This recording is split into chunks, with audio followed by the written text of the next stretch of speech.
What if the person you trusted most in the world, the one you built a life with over 4 decades, was hiding a secret so dark it could shatter everything you held dear? That's the nightmare I walked into one ordinary evening, when a simple glance into my husband's car revealed a betrayal that would unravel our marriage in ways I never imagined.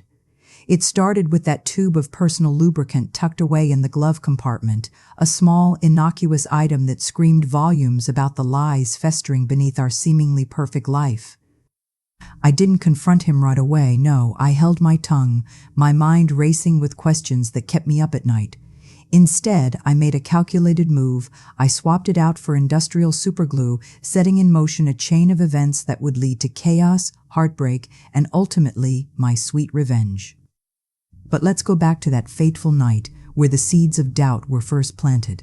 I sat at the kitchen table, the silence in the house as thick as morning fog, a silence that had become a constant, unwelcome guest, suffocating the joy we once shared.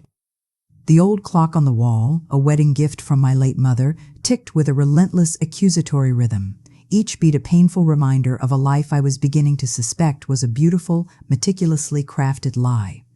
Research shows that in long-term marriages, emotional distance often creeps in before physical infidelity becomes apparent, manifesting as subtle changes in behavior that erode the foundation of trust.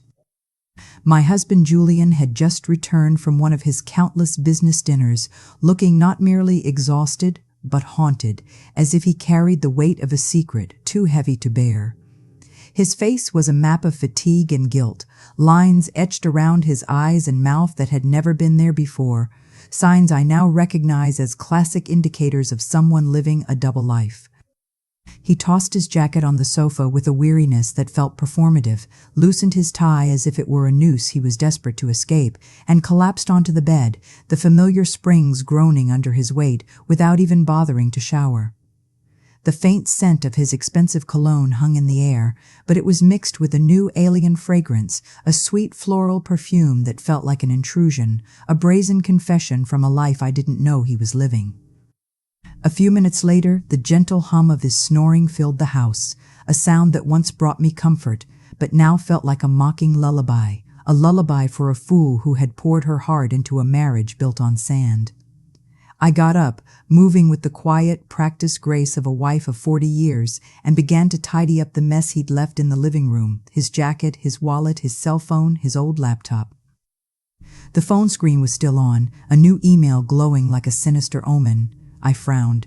Julian never used email. He always said, "Juliet, all this tech stuff is too complicated. I'd rather just make a call." But now, an email, right there in plain sight, a digital ghost from a life I didn't know he was leading. Out of a morbid curiosity that felt both wrong and necessary, I opened it. The message was short, a mere handful of words that would shatter my world. "You were incredible tonight, Dad." It was followed by a red heart, a symbol of affection that pierced my own heart with a cold, sharp ache. I froze as if someone had slapped me, the digital world a cruel mirror reflecting a truth I was too terrified to see. Dad. The word echoed in my mind like a thunderclap. Who was calling him that? And in such an intimate, affectionate tone? Studies on infidelity reveal that secretive communication, like unexplained messages, is one of the earliest red flags, often signaling an emotional affair that's teetering on the edge of something more physical. I swiped down, my thumb trembling, looking for more clues, but there was nothing. Just a strange email address, a jumble of meaningless characters that offered no answers, only more questions. A shiver ran through me, not from cold, but from a profound, bone-deep fear, like a cold wind coming in through a crack in the door of my life, revealing a secret chamber I never knew existed. I glanced at the bedroom and saw Julian turn over with a sputtering snore, his face still and peaceful, a stark and infuriating contrast to the storm raging inside me. My heart pounded like a thief's, a frantic, guilty beat. I quickly put the phone back, my hands shaking so much I almost dropped it. I continued cleaning up, my movements now mechanical, robotic, as if I were watching myself from afar. I gathered his dirty clothes to take to the laundry, and as I checked his pant pockets, a habit born from years of marriage. I felt a folded piece of paper, crisp and new. It was a receipt from a fancy steakhouse in San Antonio, dated that very night. I frowned. San Antonio? He had told me he was meeting his partners in Dallas. A tiny, bitter laugh escaped my lips. Julian hated driving to Dallas, always complaining about the traffic and the distance. San Antonio, on the other hand, was where his mother had lived before she passed away. He had fond memories there, a fact he had often reminded me of during quieter times. But who had he had dinner with in San Antonio while lying to me about being in Dallas?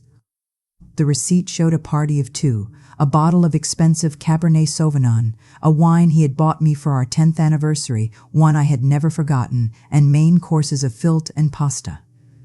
I tried to remember the last time Julian took me to a place like that, maybe 10 years ago, when I opened my first bakery. It was a memory etched in my mind, the flickering candlelight, his proud smile, the way he toasted my success with that very wine.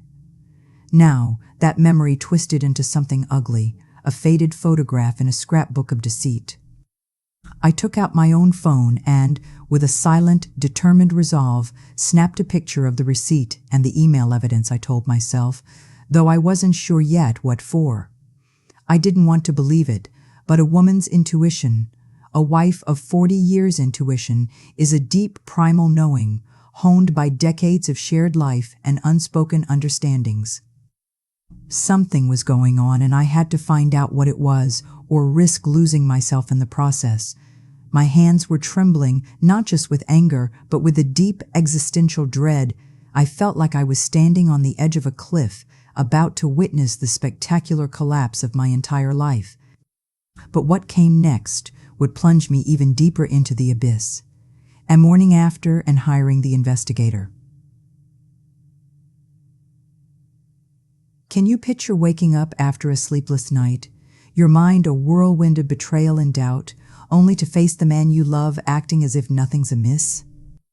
That's the torment I endured the next morning, as the sun rose and soft light filtered through the window curtains, casting long shadows that mirrored the darkness in my heart. I was already awake, a ghost in my own house, the images of the lubricant, the restaurant receipt, and that cryptic email swirling in my head like a venomous carousel of doubt, each rotation bringing fresh waves of nausea and disbelief. Psychological research on infidelity in long-term marriages highlights how such discoveries trigger intense grief akin to mourning a death, the death of the relationship you thought you had. I stood in the kitchen, my hands busy but my mind a frantic whirlwind, mechanically preparing a simple breakfast, 2 fried eggs, some toast, and a cup of the strong black coffee Julian liked. I had barely slept all night, my thoughts racing through memories of our early days when love felt unbreakable, now tainted by suspicion. Julian came down looking tired, his hair a mess, his eyes still groggy. Another sign, I later learned, of the exhaustion that comes from juggling lies. He sat at the table, grabbed his coffee cup, took a sip, and set it down half full. "I have an important meeting today," he said in a husky voice, a rehearsed line he'd used countless times before without looking me in the eye, a classic avoidance tactic in cheaters, as experts note, to evade the guilt reflected back at them. He was so good at this, I thought, the easy lies slipping out with a casual tone that made my blood run cold. I nodded with a strained smile, though all I wanted to do was scream, "Where is the meeting?" With whom? In San Antonio again. But I held back, my rage a silent fire simmering beneath the surface, and simply replied, "All right, be careful." He got up, gave me a light pat on the shoulder, a gesture that felt more like an afterthought than a sign of affection, lacking the warmth we once shared, and left. The door closed, leaving the kitchen in silence, and me with a suspicion that was growing into a monstrous certainty, gnawing at my self-esteem and planting seeds of anxiety that would bloom into full-blown distress. I cleared the table and washed the dishes one by one, the rhythm of the task, a small anchor in the storm of my emotions, but even that couldn't drown out the questions pounding in my head.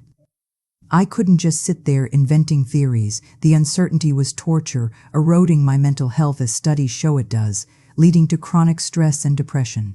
I needed the truth, hard evidence to confront the shadows. I picked up my phone and looked for the number of Mrs. Miller, a friend from years ago who had helped me so much when I first opened the bakery, sharing recipes and encouragement during those grueling startup days. She had once told me about a good private investigator who specialized in infidelity cases. "Juliet, if you ever need it, I can give you Thomas's number. He's very discreet and reliable." I never thought I would need to call him. Our marriage seemed solid, built on shared dreams and hardships, but now I had no other choice, driven by a desperation that overrode my pride. I dialed her number, my voice trembling, each ring a drumbeat of my mounting anxiety. "Hello, Mrs. Miller. Can you help me get in touch with Thomas? I need him." She was silent for a few seconds, a pause that spoke volumes before answering. "Juliet, what's going on? Did Julian do something?" I sighed, not wanting to get into the details over the phone, my pride bruised and raw like an open wound. "I just need to know the truth. Can you help me?" Mrs. Miller, a woman of few words but profound intuition, agreed immediately, and just an hour later, I received a message from Thomas asking me to meet him at noon at a small cafe downtown. "Mrs. Roberts, please don't worry. I will help you," he wrote. The message was short, but it was enough to give me a little relief, a lifeline in a sea of deceit, though I knew the waves were far from calming. At noon, I went to the cafe, a tiny place with worn wooden tables and the aroma of roasted coffee filling the air, a scent that usually comforted me, but now felt strangely foreign, like everything in my life had shifted. I chose a secluded corner where no one would notice me, a shadow in a room full of light, my heart racing with a mix of hope and dread. Thomas walked in, a middle-aged man, short and stocky, with a simple light blue shirt and philosophical eyes that seemed to read everything, to see through the surface of things, qualities that made him perfect for uncovering hidden truths. I handed him a flash drive with the photos I had taken the night before, the strange email, the restaurant receipt, the lubricant tube, and some napkins. "This is all I have," I said, my voice shaky, the words catching in my throat. "I'm not sure, but I think my husband is cheating on me." The words tasted like ash, bitter and final, admitting a fear that had been bubbling under for too long. Thomas nodded, reviewing each image on his phone, his face impassive, a professional facade hiding whatever thoughts he had, perhaps pity or recognition of a story he'd heard before. He carefully made notes in a small notebook. "Mrs. Roberts, I understand. I'll start following Mr. Roberts this afternoon. Don't worry, I'll let you know as soon as possible." I looked at him, trying to hold back the tears that were burning my eyes, the weight of 40 years pressing down. "Thank you," I said softly. "I just want to know the truth, whatever it may be." Thomas nodded with a compassionate look, a flicker of understanding in his eyes. "I'll do my best. Go home and don't do anything to arouse suspicion." I left the cafe and walked through the crowd, but I felt a loneliness I had never experienced before.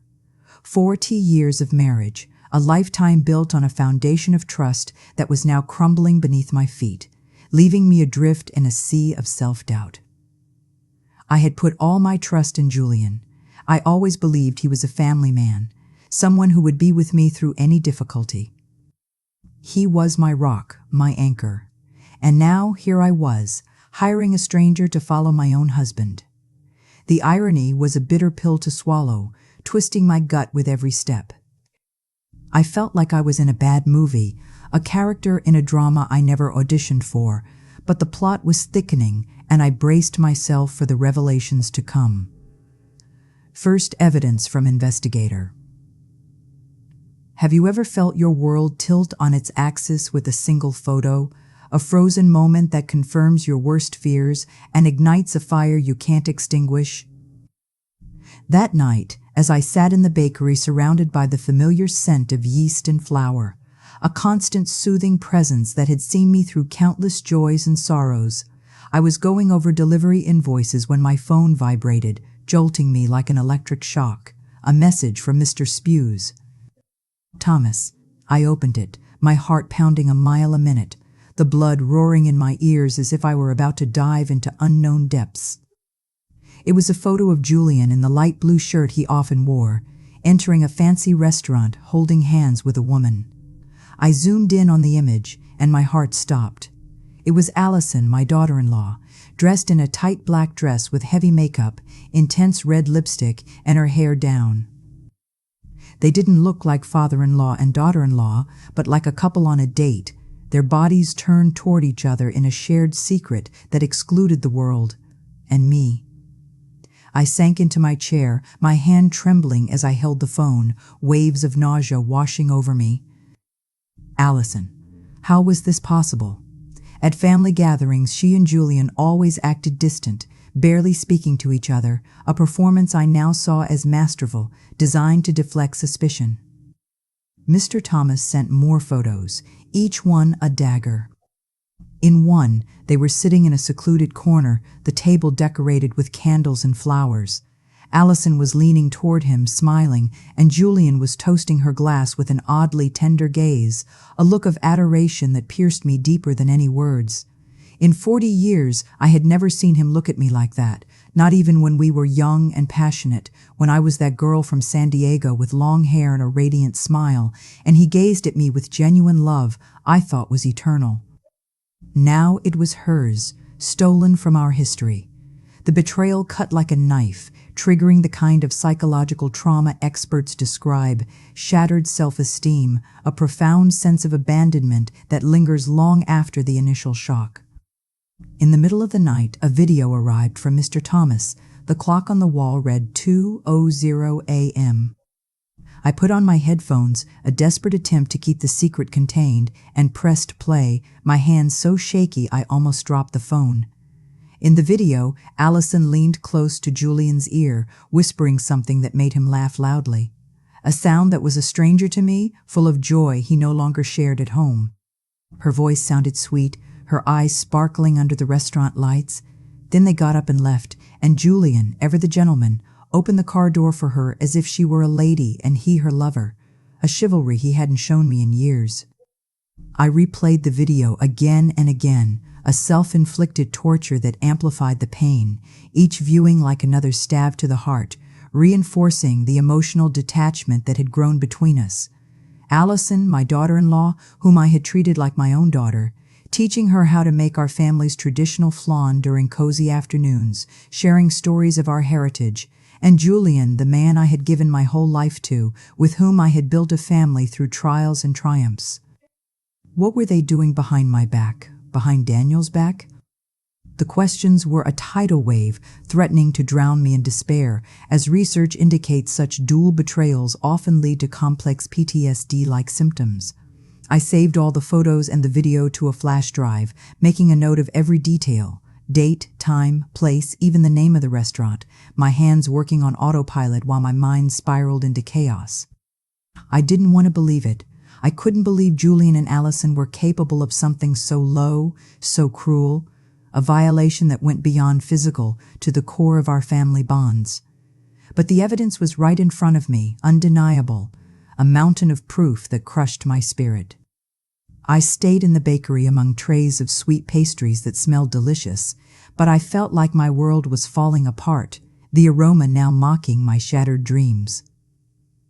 I remembered the early days of the business when Julian would help me carry sacks of flour, when we would laugh together in that little kitchen, our dreams as big as the sky, moments that now seemed like a distant memory, a beautiful lie I had lived for too long. Little did I know, this was just the beginning of the unraveling. More evidence and deeper betrayal. Just when you think the pain can't get worse, fate delivers another blow that exposes not just infidelity, but a calculated plot to steal your very legacy. How far would you go to protect what's yours? The next morning, I was in the small kitchen of the bakery, holding a list of orders for a large hotel downtown, the smell of flour and vanilla, which always brought me peace, feeling empty that day, a hollow comfort amid the turmoil. As soon as I finished signing the delivery invoice, my phone vibrated in my apron pocket. I wiped my hands and my heart sank when I saw it was a message from the detective. Just a short sentence. Mrs. Roberts, I'm sending you more evidence. I took a deep breath, trying to stay calm, but my hands trembled as I opened the message, bracing for the next wave. A series of photos appeared on the screen.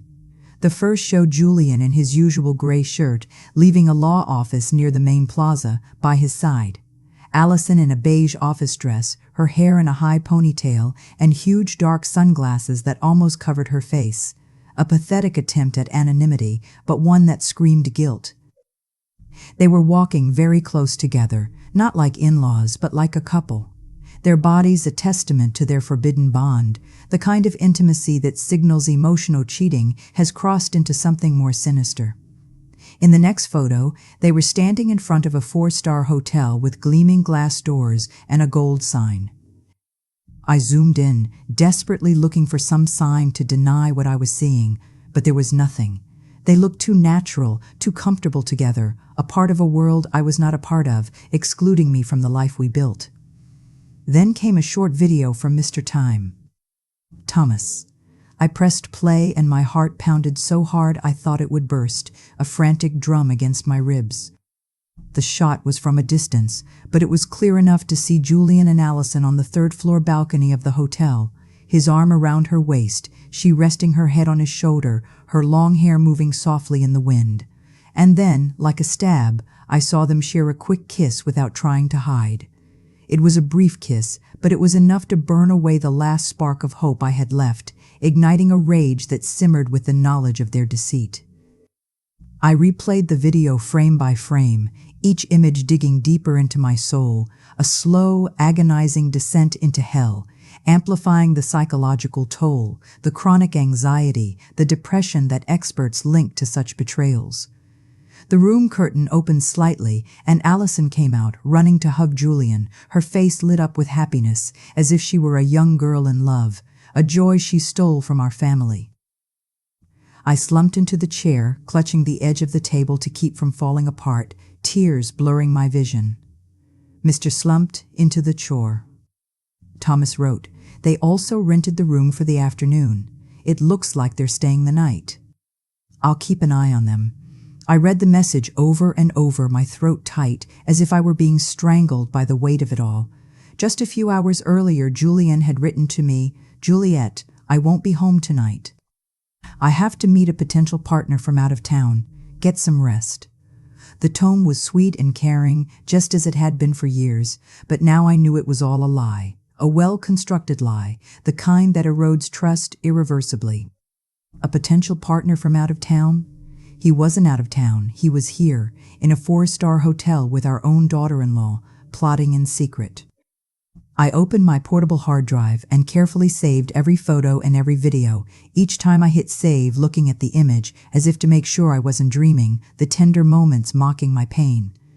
In the video, Julian's gaze toward Allison was so tender, the way he caressed her hair reminded me of how he used to do it with me more than 30 years ago, when we were young, and I believed our love would last forever, a promise whispered under a starry San Diego sky, now reduced to ashes.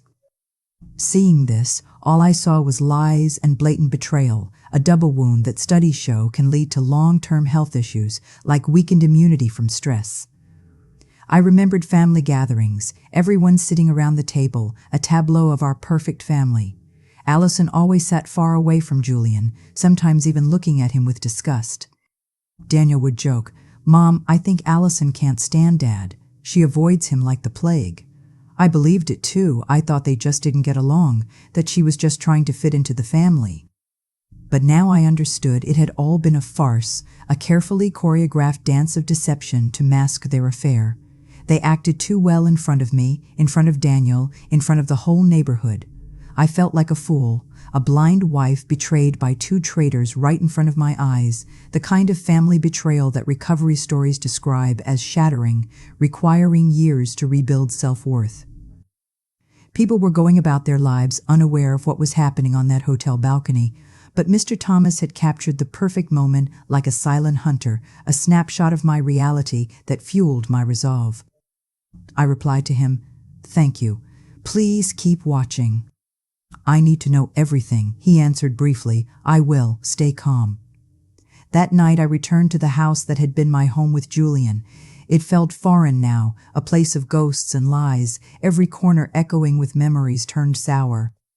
I opened the dresser drawer and took out a thick envelope, my hands moving with a grim determination.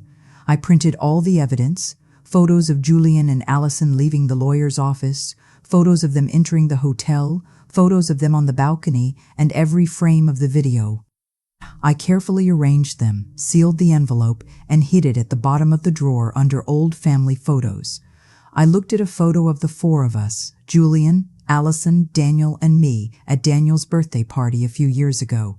Allison smiling, hugging Daniel tightly, while Julian stood beside me with his arm on my shoulder, looking proud. Now, looking at it, all I wanted was to rip it to pieces, to tear the image of their smiling faces from my life, the betrayal festering like a wound that refused to heal. But the revelations weren't over yet, far from it. Julian's return and audio evidence. Imagine coming home to a spouse reeking of alcohol and excuses, knowing deep down that every word is a lie designed to cover a web of deceit. How long can one endure before snapping? The next morning, just before dawn, I heard the front door open slowly. Julian staggered in, smelling of alcohol, his eyes red as if he'd been up all night, a telltale sign of the physical toll affairs take, from late nights to the stress of secrecy. The partner was too difficult, Juliet, he complained in a raspy voice. I had to drink a lot. I'm dead tired.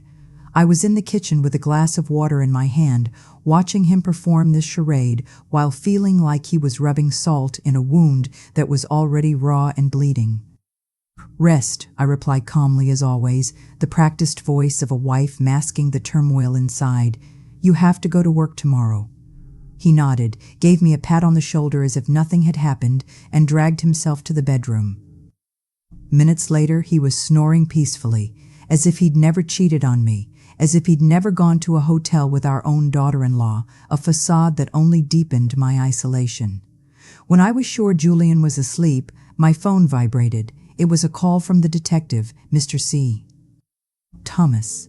His voice was low, almost a whisper, as if he feared someone would overhear him. Mrs. Roberts, I recorded their conversation in the hotel parking lot. I used special equipment.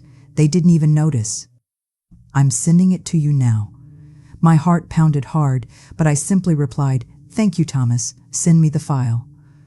Minutes later, an audio file appeared in my messages. I put on my headphones, sat at the table, and pressed play, steeling myself for the truth. The first thing I heard was Allison's voice, cold and ambitious, a stranger's voice that chilled me to the bone. Dad, hurry up with that fake contract. I want to have that whole chain of stores already. I want that old hag out of the house. I felt a blow to my chest and gripped the phone tightly, the words, old hag, echoing like a slap, diminishing me in ways that fueled a burning rage. Then came Julian's voice, deep and confident. Don't worry about those papers. Juliet doesn't know anything. Leave it in my hands. She trusts me too much. It felt like a knife twisting in my heart, the ultimate betrayal, not just cheating, but plotting to strip me of everything I'd built. They weren't just having an affair. They were scheming to take my bakery chain, all the sweat, tears, and sleepless nights I'd invested, baking every batch, running all over town to make deliveries to keep my reputation intact. It was all mine. Julian never once got his hands dirty in the kitchen, never worked the counter or signed contracts with hotels. And now he and Allison wanted to take it all away, to kick me out of the house I had made a home, a plan that mirrored real-life stories of financial revenge, where betrayed spouses fight back to reclaim their assets. I almost broke down, the psychological impact hitting hard lowered self-confidence, a fear of abandonment that research links to such profound betrayals. But I still had the composure to copy the audio to the flash drive, where I kept the other evidence. I carefully wrote down the time and place, as if trying to keep myself steady in the middle of the storm, anchoring myself against the waves of despair.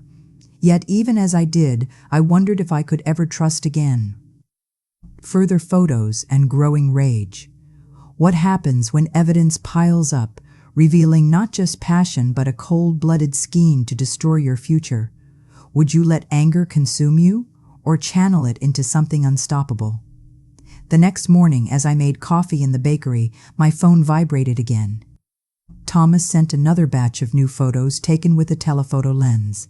In them, Julian and Allison were inside his car with a thick pile of papers in front of them. Allison had a red pen and was marking the document intently, Julian next to her, nodding and smiling as if he were in full agreement. Thomas wrote, "I overheard something. It seems they want to use a contact at the notary's office to make the transfer. I'll investigate further." I zoomed in on the photo. I could see the letters on the paper, though I couldn't read them, but I knew these weren't normal work papers. They were planning to steal everything I had worked for step by step, a betrayal that extended to financial sabotage, echoing tales of spouses who discover forged documents in revenge narratives. I sat there among the trays of sweet pastries that smelled so delicious, but I felt as if my whole world was collapsing, the aroma clashing with my inner turmoil. I reopened the audio file, put on my headphones, and listened to every phrase, every word they said. That wretched old woman, that's what Allison called me, a venomous label that stung deeply. I remembered the days when she had just joined the family, when I taught her how to make rice, hugging her like a daughter, thinking she was part of our future with Daniel. And Julian, the man I had loved since I was a girl in San Diego who swore he would be with me until the end. They had made a joke of me, a fool who still believed in love and family, their deception fostering the kind of long-term distrust that plagues survivors. A regular customer came in, Mrs. Taring Peterson, who always bought pastries for her grandchildren. "Juliet, your bakery has been packed lately. Your chain of stores is expanding. I'm so proud of you," she said, her voice warm. I forced a smile and replied, "Thank you, I'm doing my best." But inside, I was a wreck, wondering what she would think if she knew the truth. Would she see me as a strong woman, or just a fool betrayed by her husband and daughter-in-law? I wrapped Mrs. Peterson's pastries, said goodbye at the door, and sank into my chair, my hands on my head. I wanted to cry, but no tears came. Instead, a silent rage burned inside me like the fire in an oven, ready to ignite at any moment, transforming pain into purpose. Dinner and planning. Revenge. Picture sitting across from your betrayer at dinner, every bite tasting like ashes, knowing their smiles hide daggers. How do you play the part while plotting your escape? That night at dinner, I sat across from Julian in the small kitchen under the yellow light that gave his face a strange, distorted glow. He ate and spoke in a monotone voice, as if nothing were wrong, as if the world wasn't about to end for him. "Juliet, I have to sign some important business papers this week. Maybe you should look them over. They're complicated." I picked up a piece of bread and pretended to take a bite, but in my head I could only hear Allison's voice from the recording. "Dad, hurry up and sign the fake contracts." I knew he was testing the waters, wanting to drag me into his dirty plan, a manipulation tactic common in such schemes. I gave him a dry smile, a facade of a wife who was too tired to argue, and replied, "Yes, I'll look at them later." "I'm tired now." He nodded, took a sip of wine, looking at me as if nothing were wrong, but I knew that behind that smile was a man ready to take everything I had built, a predator waiting for the right moment to strike. Julian had a few more glasses of wine, his face turned red, and he started slurring his words about a difficult client he'd seen that day. I nodded as if I were listening, but inside I wanted to scream, "Do you think I'm that stupid?" When he got up, staggering, and went to the bedroom, I cleared the table, my every move slow, containing the anger that was boiling inside me. He threw himself on the bed, snoring loudly, and left his car keys on the nightstand, gleaming under the dim light. A siren's call to my revenge, an opportunity I couldn't ignore. I stared at them, my heart pounding in my chest. This was my chance, my moment to turn the tables. I entered the bedroom slowly, careful not to make a sound. Every step felt like walking between pain and resolve, between the past and a new, unknown future. I grabbed the keys, squeezed them tight, and went straight to the garage. The night was quiet, hushed, as if the world was holding its breath. All I could hear were crickets outside, their chirping a soundtrack to my silent fury. I turned on my phone's flashlight. The weak light illuminated Julian's old SUV, a silent accomplice in his betrayal. I opened the door. The smell of gasoline was still there, mixed with a strange, sweet perfume. I opened the glove compartment between the seats, and there it was, the tube of lubricant with a loose cap and dried residue on the edge, a monument to their infidelity.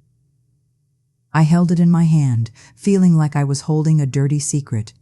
It was clear they had used it again, confirmation that Julian and Allison were still playing their secret game, their twisted little dance, fueling my determination.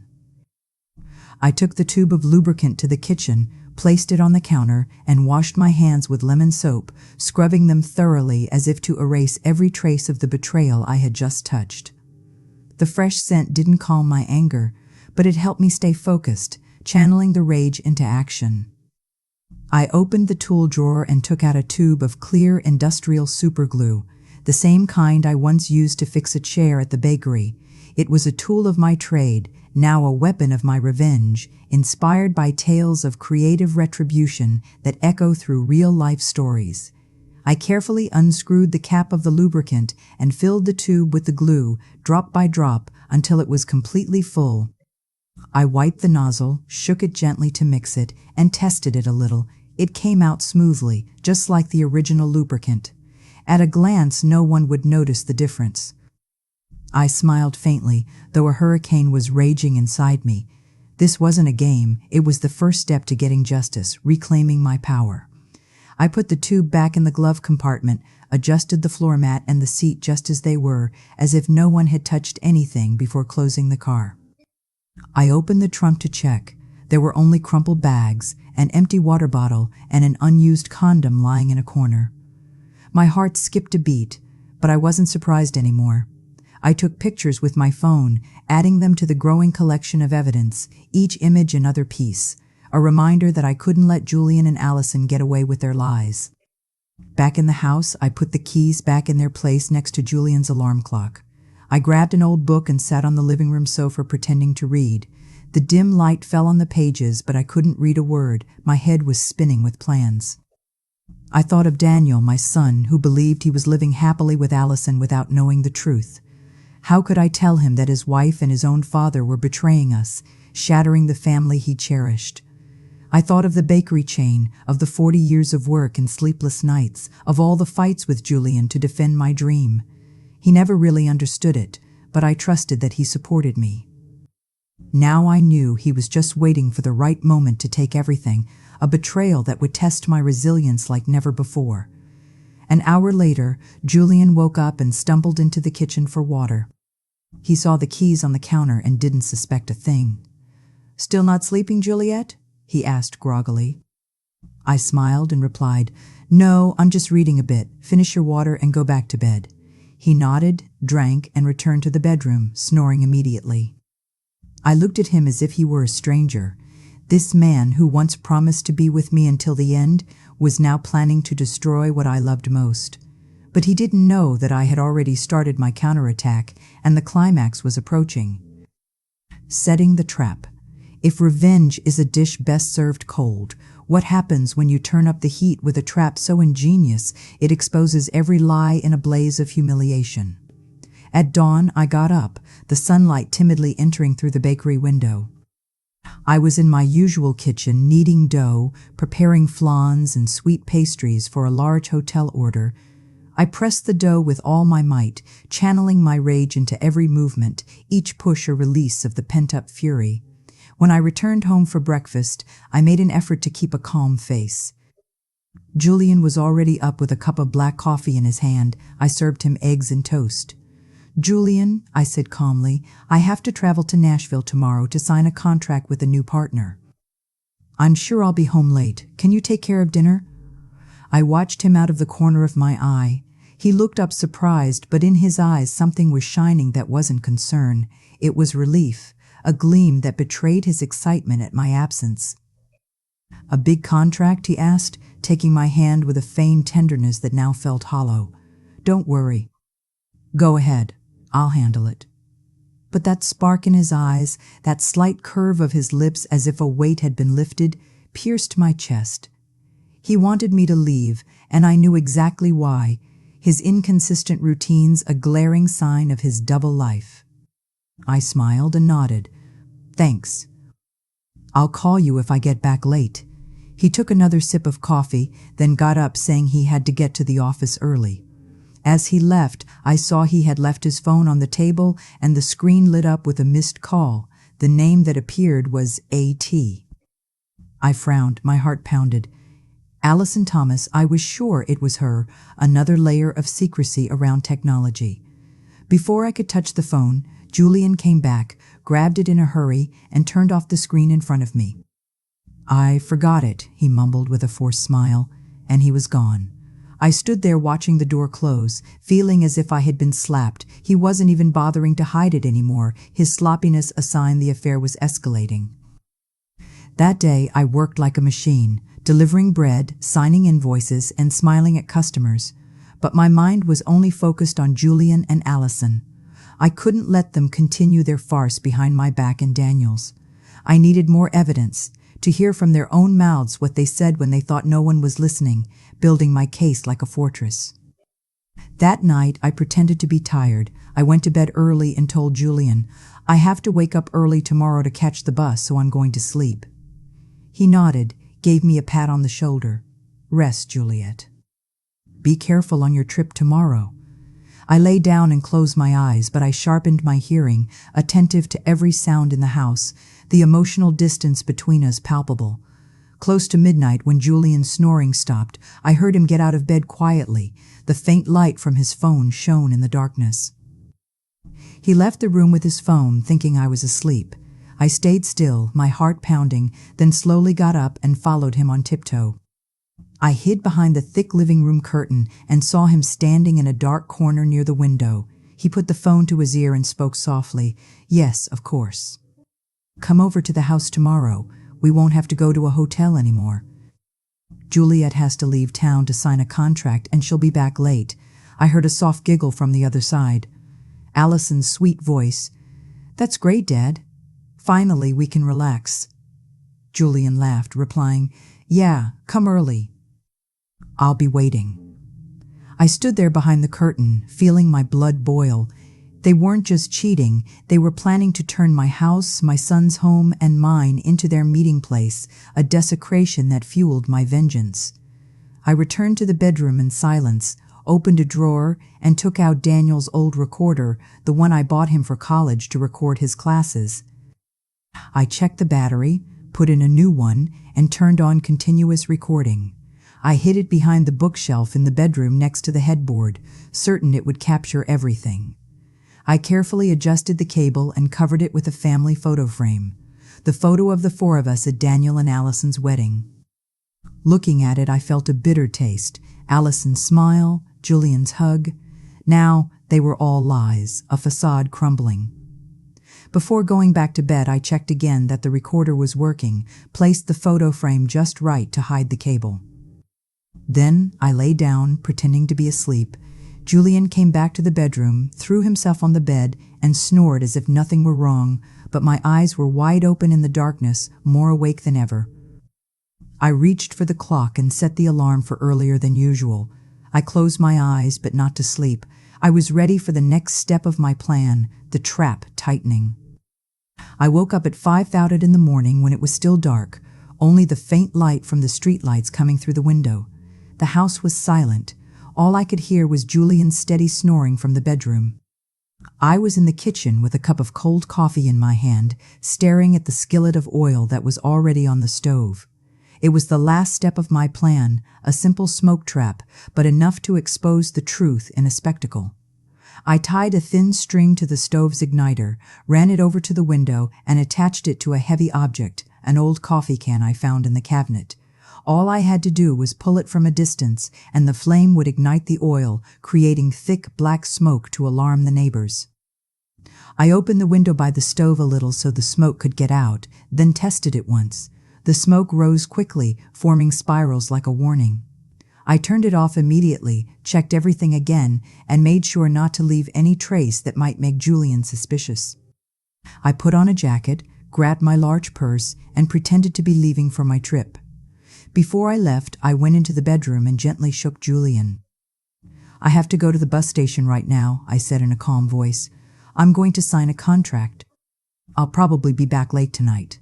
He opened his eyes and in a sleepy voice replied, "All right, be careful, Juliet. Call me if you need anything." Then he buried his face in his pillow and went back to sleep.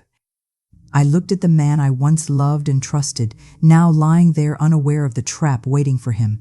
I turned away, my heart heavy but my legs steady. Instead of going to the station, I went across the street to Mrs. Spod Peterson's house. She was my neighbor and my friend. She opened the door and looked at me, worried, when she saw my purse. "Juliet, what are you doing up so early? Is something wrong?" she asked with affection. I forced a smile. "Mrs. Peterson, can I stay here for a few hours? I need to watch my house." She frowned but didn't say anything else. She poured me a hot cup of coffee and gave me a chair by the window. From there, I could see the entrance to my house where Julian and Allison would enter and where the truth would be revealed, the stage set for the final act. Executing the revenge.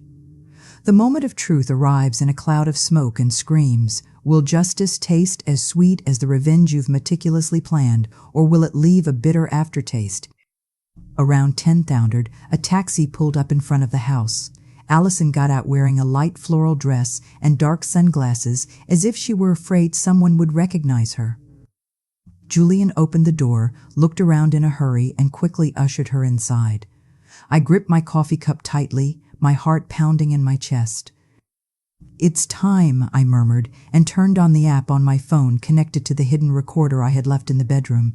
The sound started coming through my headphones. Allison's laughter, the clinking of glasses, heavy footsteps. Then I heard Julian's deep voice. "All right, we don't have to hide in a hotel anymore." Allison laughed. "You really know how to pick your moments. The old hag is gone, right?" I bit my lips, holding back the rage as I listened to her call me the old hag with so much contempt, her words a final spark. Then the bed started to creak along with other sounds I didn't want to keep listening to. I closed my eyes, took a deep breath, and told myself, "Just a little longer, Juliet. Just a little longer." A few minutes later, suddenly, Allison screamed, "What the hell is this? We're stuck." Her voice was filled with panic, almost sobbing. Julian growled, "Shut up. Wait, let me see." I smiled. I barely touched my phone and activated the smoke trap remotely. The string pulled hard, the stove ignited, the skillet of oil caught fire. Black smoke billowed out of the kitchen window in thick spirals, spreading outside like an alarm signal. Mrs. Peterson gasped, looking out the window. "Juliet, your house is on fire." I pretended to be scared, but inside I felt strangely calm, the plan unfolding perfectly. Neighbors started coming out into their yards shouting, "Juliet's house is on fire, call the firefighters." A man nearby, Mr. Rum Miller, quickly took out his phone and called the city fire department. I stayed there holding my coffee cup tightly, my eyes fixed on my house. Everything was going according to plan, the humiliation about to go public. In my headphones, Allison's voice sounded more and more desperate. "Julian, do something. I can't move." Julian's voice roared, "Don't scream." "I'm trying."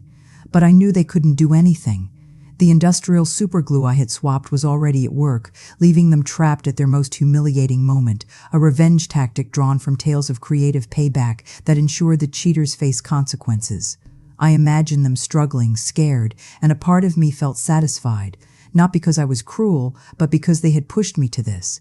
They wanted to take my bakery, my family, even my honor. Now I would make them pay, reclaiming my dignity. I looked out the window. The smoke continued to rise, getting thicker. The neighbors were crowding together, yelling in a panic, "What's going on? Where's Juliet?" "She went out of town for work." "That's what I heard," another replied. Mrs. Peterson, standing next to me, looked at me with suspicious eyes but didn't say anything. She just squeezed my hand gently. I knew she had a hunch, but I didn't need to give her an explanation. The truth was about to explode, and I was ready. Just 10 minutes later, the siren of a fire truck sounded at the end of the street like a death knell. The red vehicle sped up and skidded to a stop in front of my house. I saw Daniel jump out of the driver's seat in his fire chief uniform, his face tense. My son shouted in a firm voice, "Get the equipment ready quick." There might be people inside. I looked at him and felt a sharp pain. My son, always so proud of his family and his parents, now about to face the cruelest truth, a family betrayal that recovery stories warn can scar for life. I wanted to run and hug him and say, "I'm sorry, Daniel, but I had no other choice." I stayed still, letting everything take its course. The smoke from the kitchen continued to rise thickly, making Daniel and his team believe there was a serious fire. My son led the way with a sledgehammer, breaking down the front door.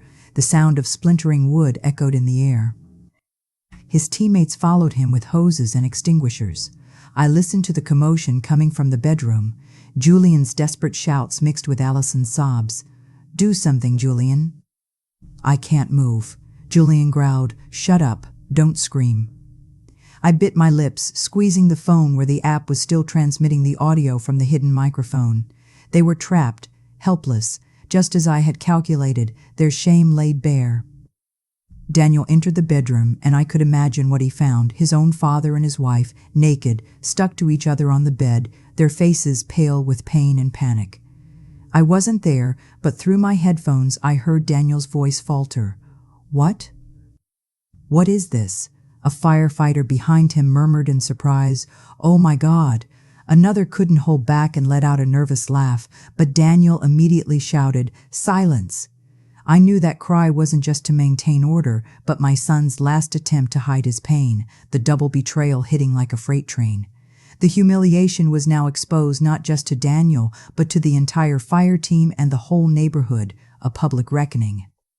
A firefighter ran out and told Daniel, "Chief, the smoke is under control. It was just a small oil fire. Nothing serious." But Daniel didn't reply. I figured he was still in the bedroom, frozen by what he was seeing, the shock rippling through him. The neighbors started to arrive, crowding in front of the door, pointing and whispering. "What's happening? It's Julian and his daughter-in-law," a woman shouted, her voice full of amazement. "Oh my God, how could this have happened?" Another chimed in. Mrs. Peterson, standing next to me, took out her phone and silently started recording, moving the camera closer to Julian and Allison, who were writhing in bed, their faces contorted with pain. She looked at me with eyes full of pity and anger. "Juliet, you knew about this, didn't you?" I didn't answer. I just nodded softly without taking my eyes off the window. Daniel came out of the bedroom. I heard the thud of his boots on the hardwood floor. Through the headset, I heard Julian shout in a raspy voice, "Get everyone out of here." "Close the door, Daniel." But it was too late. The whole neighborhood was gathered, their faces showing disdain, their whispers sounding like a chorus of shame, father-in-law and daughter-in-law caught in the act. "Unbelievable," a man exclaimed. "Poor Juliet." "How did it come to this?" Another sighed. The firefighters, after a moment of hesitation, had to act. They wrapped sheets around Julian and Allison, trying to cover their stuck-together bodies, and carried them out on stretchers. I could hear Allison's broken sobs mixed with her groans of pain. "Please do something. I can't stand it anymore." Julian just mumbled weakly, "Don't let anyone see us." But the whole neighborhood had already seen. There were looks of revulsion, mocking laughs, and shakes of disappointed heads. They were carried out wrapped in a thin sheet amidst the growing murmurs. What a disgrace! Father-in-law and daughter-in-law. My God, how filthy! The crowd was still gathered at the entrance when the ambulance left with its siren blaring. Among the loud voices, I heard bursts of laughter. "What a show!" shouted Mr. Stay. Miller. "I can't believe there are two people so shameless in this world." An old woman shook her head and whispered to the person next to her, "Poor Juliet." I stood among the people, pretending to be surprised as if I had just run there from the bus station. Daniel stood motionless in the yard, his arms hanging, his face pale as a ghost. His teammates avoided looking at him and quietly gathered their tools.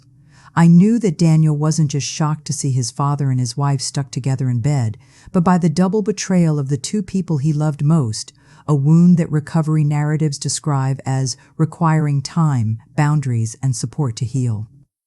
I wanted to run and hug him to tell him I was sorry for letting him see something like that, but I held back and walked behind Mrs. Peterson, who silently accompanied me to the hospital, the final chapter of humiliation awaiting. Hospital confrontation and final humiliation.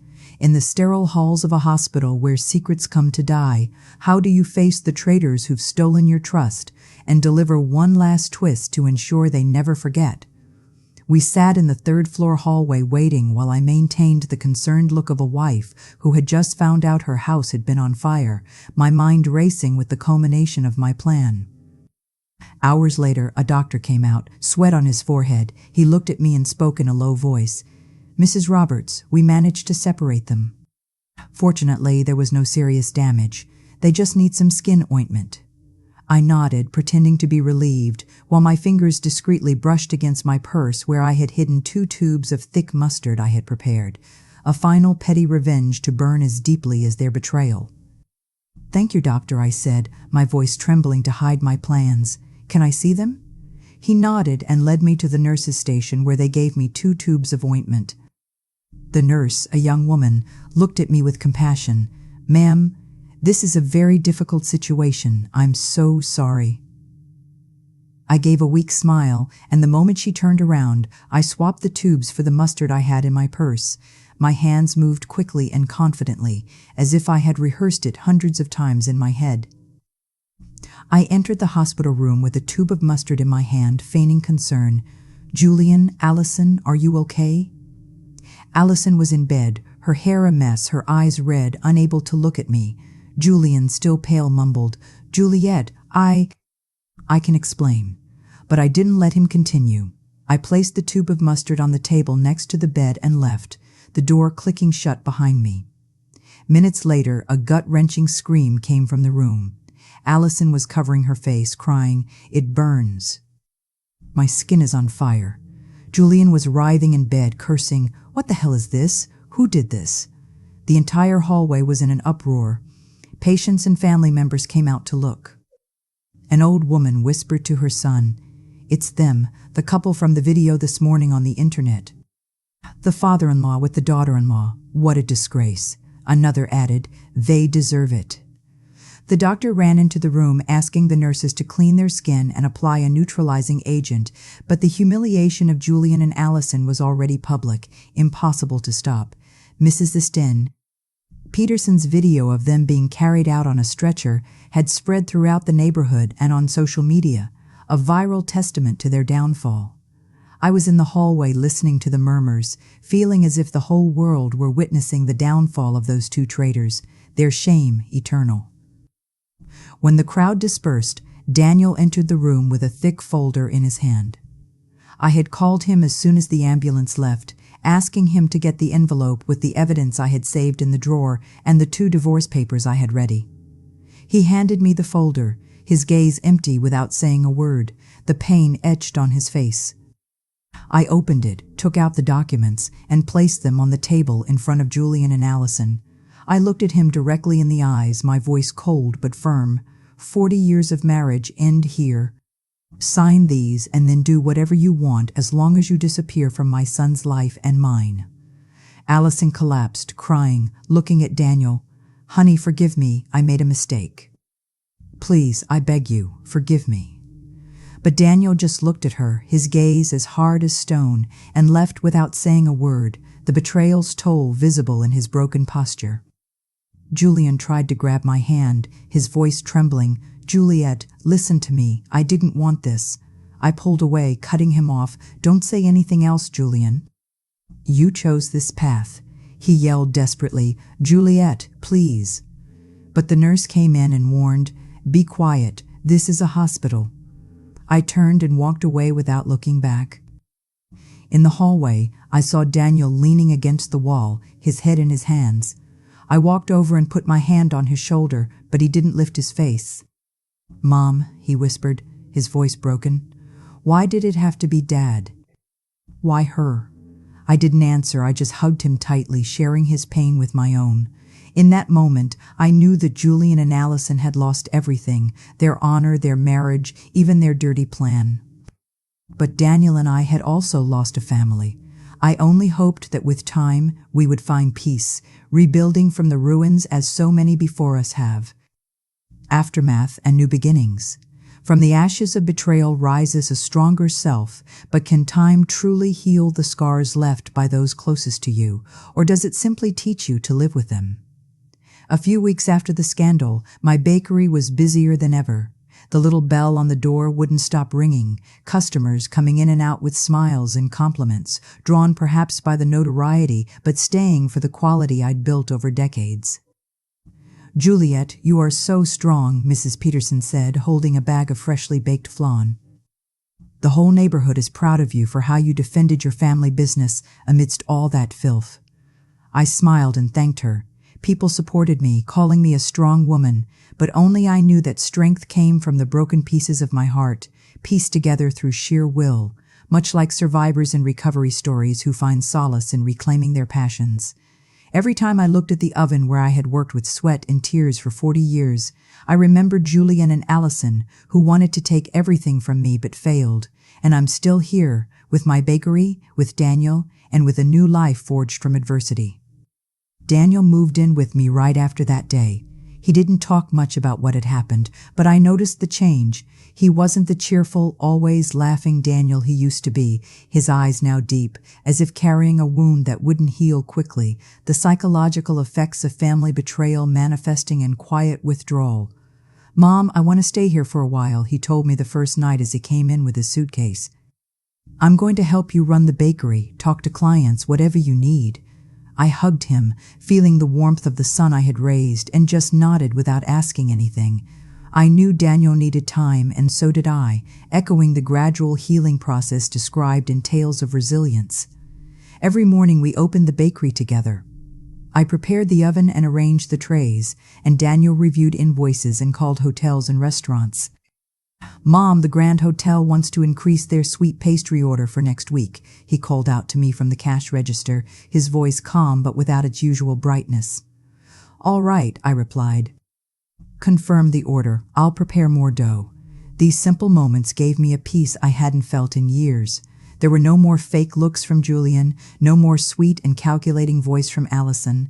It was just Daniel and me, taking care of what we still had, building new routines to fill the void. Dinners were just the two of us now.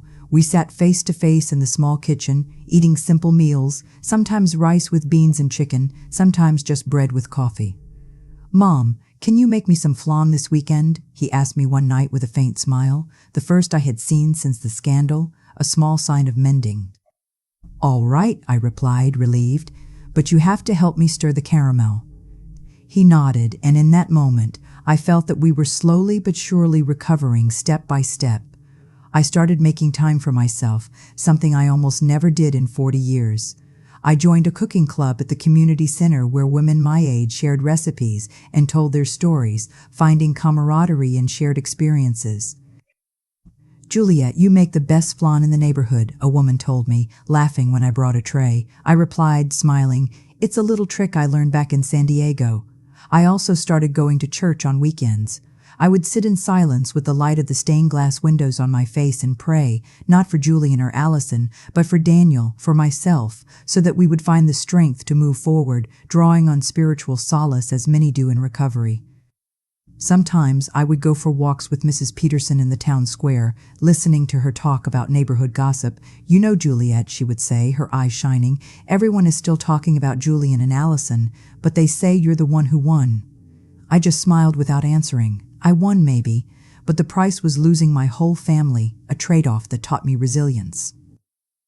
Daniel also started to change. He became less quiet and began telling me about his work as a firefighter. "We put out a fire at the market yesterday," he told me one night as we ate dinner. "It was really dangerous, Mom, but luckily no one got hurt." I listened to him, my heart filled with pride. "Please be careful," I said, my voice trembling.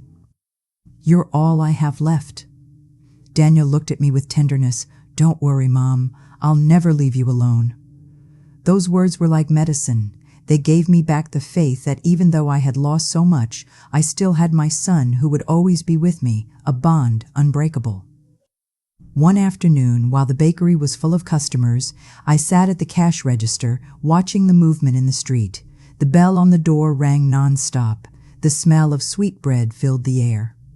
I looked at the trays of flan and pastries and thought about the entire journey. I had built this bakery with my own hands, from a girl in San Diego to a woman who knew how to endure pain and emerge stronger. Julian and Allison wanted to take everything from me, but failed. I kept my bakery, I kept Daniel, and most importantly, I kept myself, a testament to the human spirit's capacity for renewal.